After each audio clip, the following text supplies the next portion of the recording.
Meron naman akong nakitang online lending platform, nakilala ko siya ng dahil sa ads niya sa YouTube. At sinasabi niyang 50,000 pesos daw yung pwede niyang ipahiram na may maximum loan term na 91 to 120 days with daily interest na 0.05 daw. At may sample pa siya na kung papahiramin ka man yan ng 50,000 pesos, yung ibabalik mo, total, 53,000 pesos. Huwag kayo kaagad maniwala sa mga ganitong ads, guys, dahil ads can be deceiving. Charot. Sinubukan ko na siya para sa inyo dahil alam ko, curious kayo kung anong meron sa loan app na to. So, in this video, pag-usapan natin si Peso Ease. And sneak peek ha, na-approve ako sa loan app na to.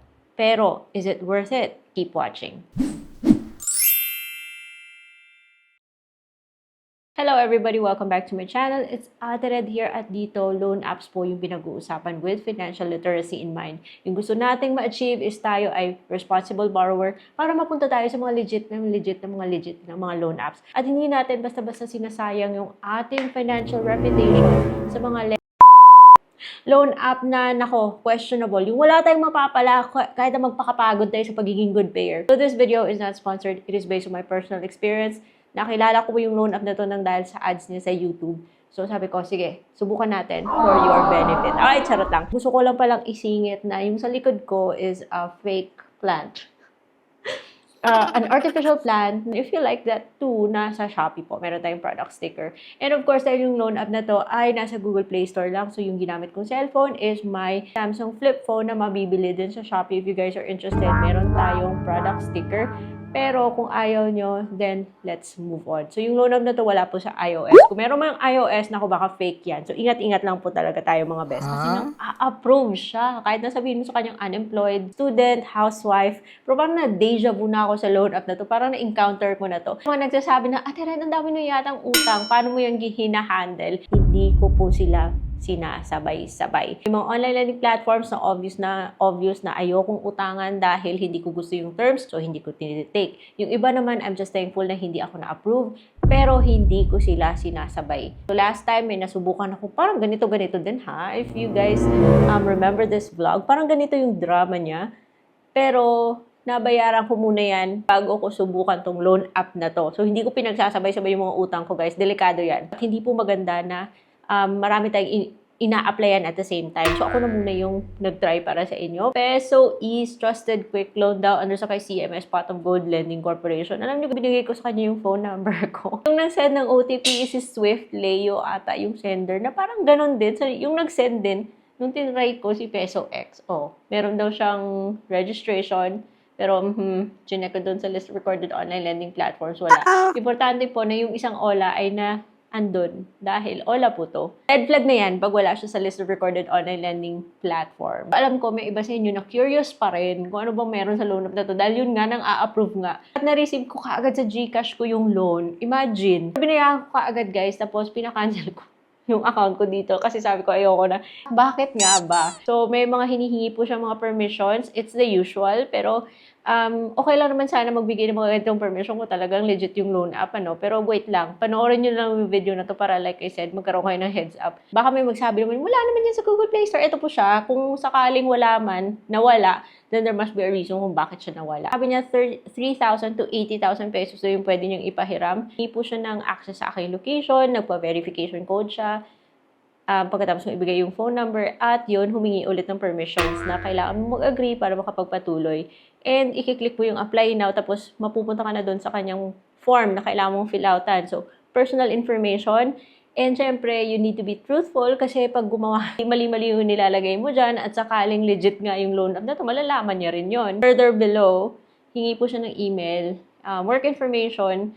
So, kahit na sabihin mong unemployed, or student, baka mang-a-approve to dahil yun nga, hindi naman siya hihingi ng payslip, wala naman siyang hinihinging company info. Tatlong reference po yung hihingin niya, so magbigay na lang po tayo ng heads up sa mga ilalagay nating mga reference dito kasi baka just in case matawagan sila kung sakali hindi tayo sumagot pag dumating na yung ating due date. So just give a heads up, it's not gonna hurt. So yung mga IDs naman na tinatanggap niya, national ID, driver's license, UMID, passport, PhilHealth, TIN, pwede ring postal, pwede ring VOTES. O red flag na yung may typo. Basta may typo, red flag na yun. Pero gas-gas na yung driver's license ko because for the information of everyone, yung binigay ko sa kanya is my driver's license. So pinicturean ko pa, saka na siya humingi ng bank info. Pero syempre, hindi ako nagbigay ng bank info sa loan app. Itong binigay ko sa kanya is my GCash.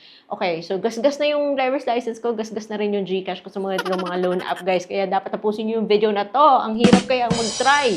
Anyways, pa-confirm siya, make sure na lang po na tama yung binigay yung GCash siya. Kasi pag naligaw yung pera, naku, madugong labanan yan.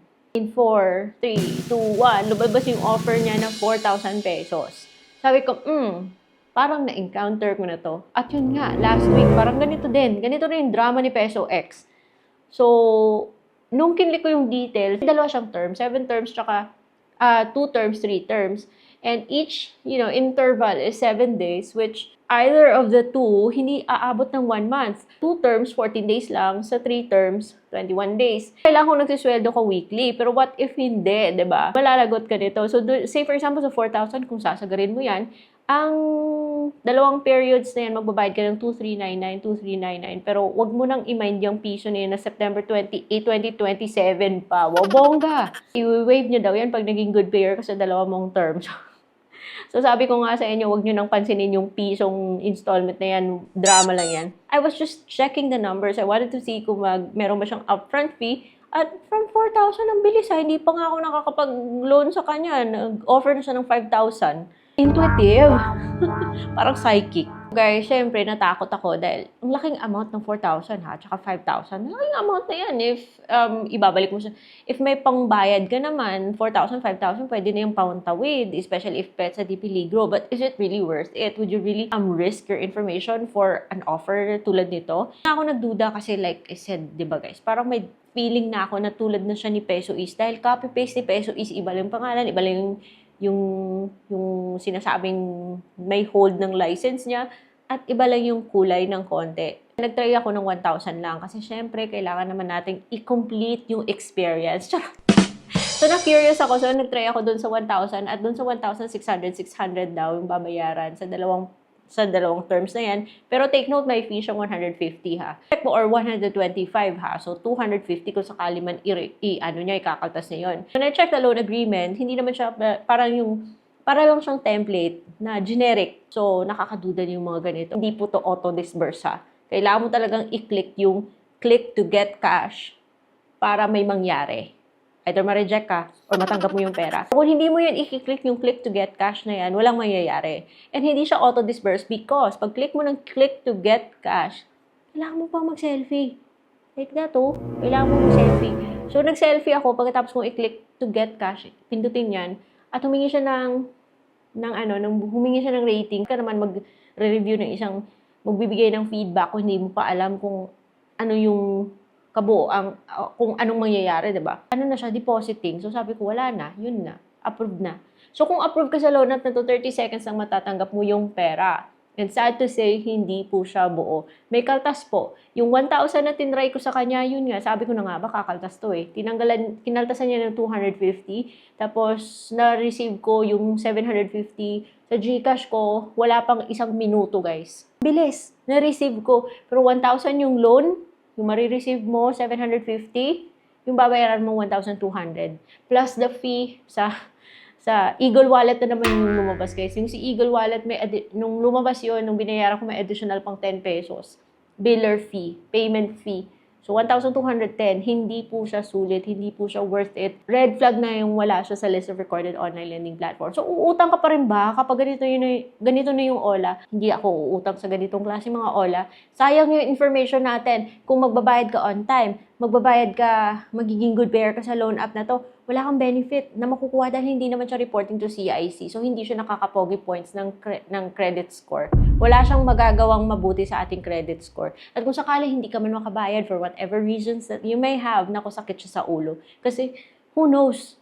Usually kasi yung mga loan apps na hindi po registered sa SEC, yung wala dun sa list of recorded online lending platforms, ang aangas nila when it comes to collection. So, ayaw natin ng stress, ayaw natin sa sakit sa ulo. So, kung ako masusunod, iiwasan yung ganitong klaseng loan app. And I would go with loan apps that are on the legit loan apps playlist na prepare ko para sa inyo. Para bago kayo mapadpad sa mga ganitong klaseng mga loan apps, dun muna kayo sa mga legit loan apps playlist. Kasi andun yung mga loan apps na so far okay yung terms nila.